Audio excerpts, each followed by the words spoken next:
காலை மாலை நடு இரவும் சுத்தம் காப்போம் நாமே. சாலை வீடு பொது இடமும் அழகாய் வைப்போமே. எனது குப்பை எனது பொறுப்பு என உறுதி எடுப்போமே. நாளை இளைய தலைமுறையை நாம் இன்றே காப்போமே. எனது குப்பை எனது பொறுப்பு என உறுதி எடுப்போமே.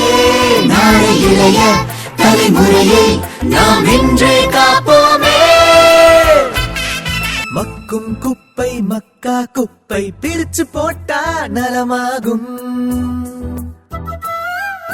மக்கா குப்பை மண்ணுக்குள்ளே கலந்து போனா விஷமாகும்.